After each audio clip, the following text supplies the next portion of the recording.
10 నిమిషాల్లో hair scrunchie ఎలా crochet చేసుకోవచ్చో చూద్దాము. చాలా ఈజీ అండి. బేసిక్ క్రోచెట్సే ఇది. ఎప్పుడు చెప్తుంటాను కదా, జస్ట్ హాఫ్ డబుల్ క్రోచెట్స్ అలాగే డబుల్ క్రోచెట్స్తో చేస్తున్నాను. 3 లైన్స్ క్రోచెట్ చేస్తాను, అంతే, అయిపోయినట్టే. ఊల్ అనేది కాస్త థిక్ ఊల్ యూజ్ చేస్తాను అనమాట. ఎలాస్టిక్ ఇలా ఉంది. మన దగ్గర హెయిర్ బ్యాండ్ ఉన్న హెయిర్ బ్యాండ్తో కూడా చేయొచ్చు ఎలాస్టిక్ ప్లేస్లోని. ముందు ఫస్ట్ లైన్ మాత్రం ఇలాగా హాఫ్ డబుల్ క్రోచెట్స్ చేస్తున్నాను.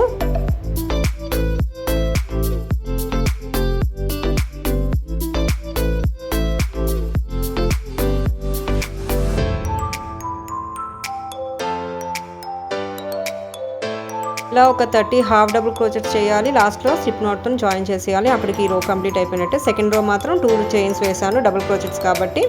ఎండింగ్లోని స్లిప్ నాట్తోని ఎండ్ చేయాలి. అలా 2 లైన్స్ వేయాలన్నమాట. టోటల్గా 3 లైన్స్, అంతే, స్క్రంచీ అయిపోయినట్టే. ఈచ్ అండ్ ఎవ్రీ లూప్లోని డబుల్ క్రోచెట్స్ చేసుకుంటూ వెళ్ళాలి. లేదు ఇంక్రీజ్ చేయాలి, కాస్త ప్లీట్స్ లాగా రావాలి అన్నప్పుడు ఒక్కొక్క లూప్లోని 3 డబుల్ క్రోచెట్స్ వేస్తే ఇంకా బాగా వస్తుందన్నమాట.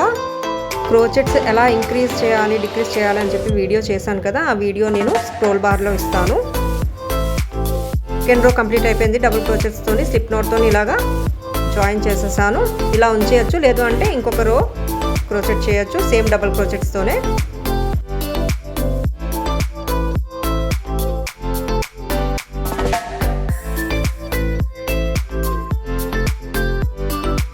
అంతే, స్క్రంచీ చాలా ఈజీగా అయిపోయింది. 10-15 మినిట్స్లో అయిపోతుంది.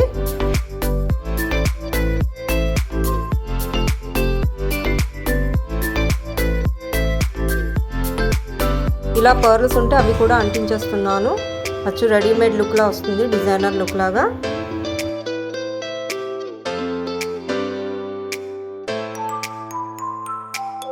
సో ఇదండి, చాలా ఈజీగా అయిపోయింది అనమాట. ఇంట్లోనే ఇలాగ 10-15 మినిట్స్లో ప్రిపేర్ చేసుకోవచ్చు, డిజైన్ చేయొచ్చు అనమాట మన కిడ్స్కి కానీ మనకు కానీ.